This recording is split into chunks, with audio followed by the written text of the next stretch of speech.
So the first thing we do is the dusting so it doesn't fall on clean surfaces later. Also, people tend to just blow it off and not dust at all, so if we do it first, we make sure it gets done. We're going to dust all the corners between the walls and the ceiling, every corner in the room, and this is something with the Webster that happens really fast. So all you have to do is whip through it. It should only take a minute or two. Okay, so that took like a minute. Now we're just going to do the vent. We're going to do the light fixture.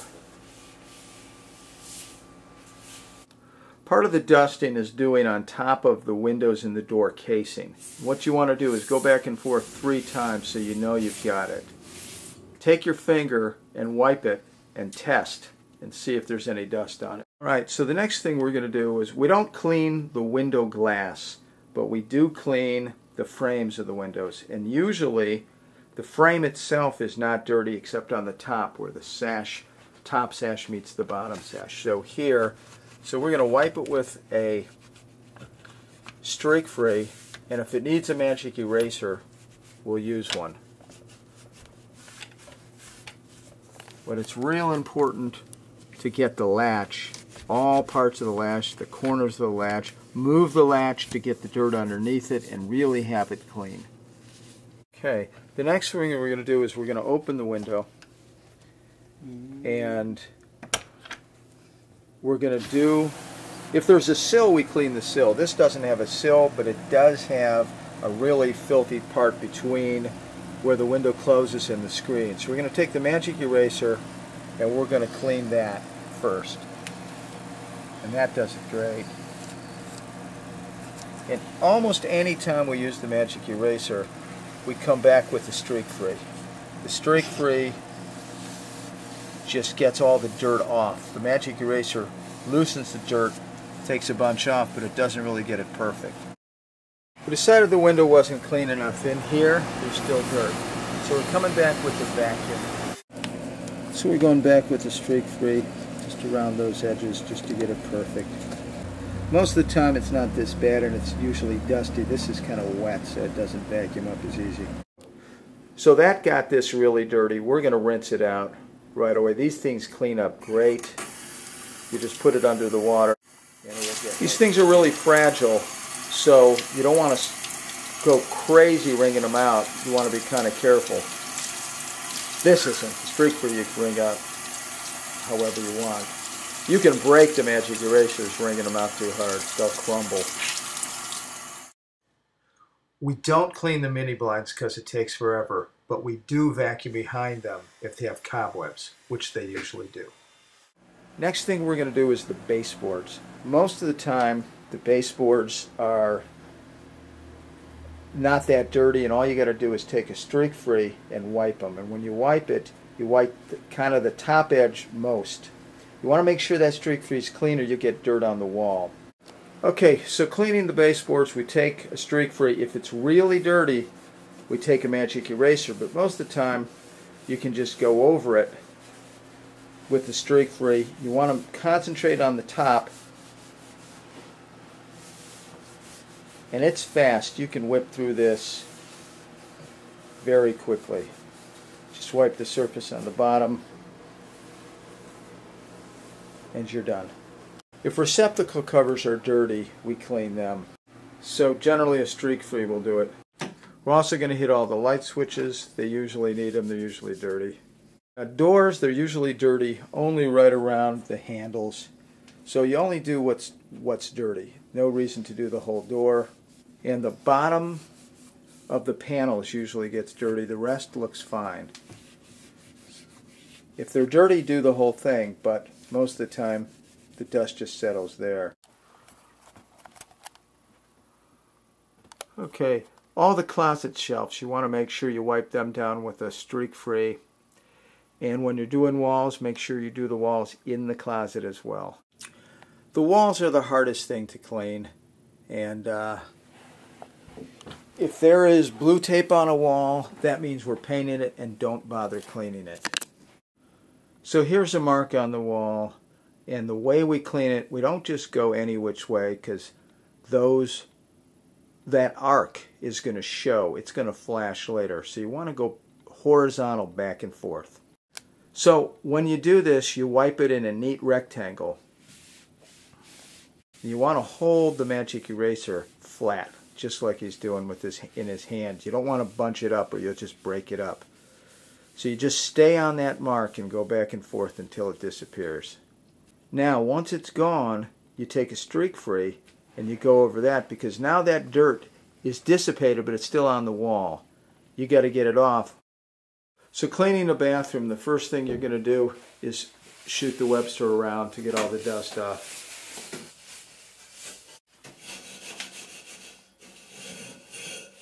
If the fan's really bad, you're going to take a vacuum and vacuum out the fan. Next, we're going to spray the entire tub surround and tub sides with Scrub Free. It's important to get every spot with the Scrub Free, because whatever you miss, it's not going to clean. Do not hit the faucet with the Scrub Free or the shower head with the Scrub Free. It can damage it. So let it sit for a couple of minutes, and while you're waiting, start on the sink. Use a magic eraser or just a streak free if it's not that bad. You can turn the magic eraser on its side to get into the cracks and make sure you get the back of the faucet. Always polish it with the streak free to finish.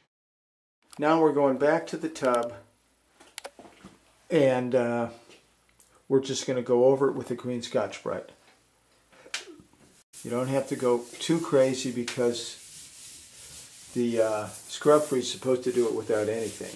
Again, do not hit the faucet or you'll ruin it and scratch it. Don't forget to clean the underside of the soap dishes and the shelves.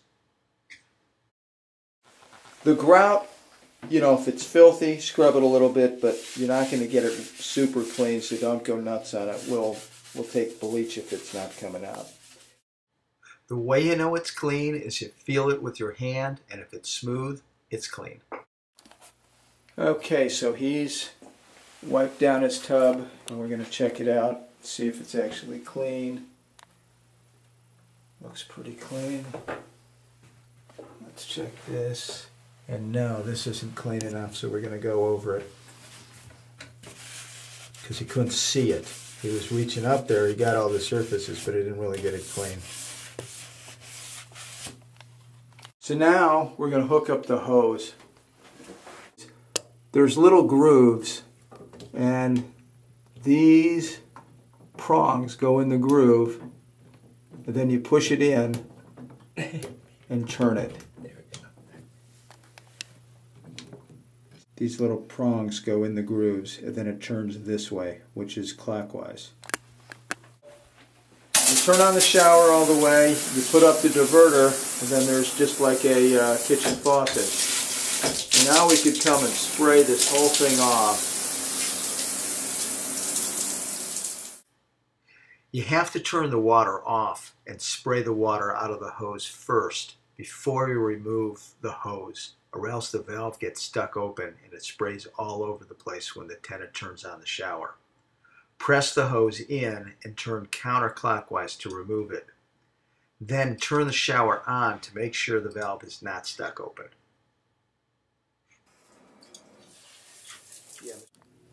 We're going to wipe it down with a streak free, a really wrung out streak free. It's going to get all the excess water and any dirt that's still stuck on there off. Now we're going to clean the faucet and the waste and overflow. And we're just going to take a magic eraser if needed, if not just a streak free, and polish it up. Now we want to come out and do the front of the tub, the apron. And generally, magic eraser and streak free, or depending, just a streak free. Usually that doesn't get that dirty. Okay, so next you want to vacuum out the drawers, get all the particles out, then clean it with the streak free. Next you're going to clean the faces of all the drawers and the sides of the drawers. If you need a magic eraser, use it. Usually you don't. Make sure you do the inside and get everything left inside the cabinet. Clean the top of the vanity, clean the backsplash, clean the receptacles, clean the mirror with the streak free.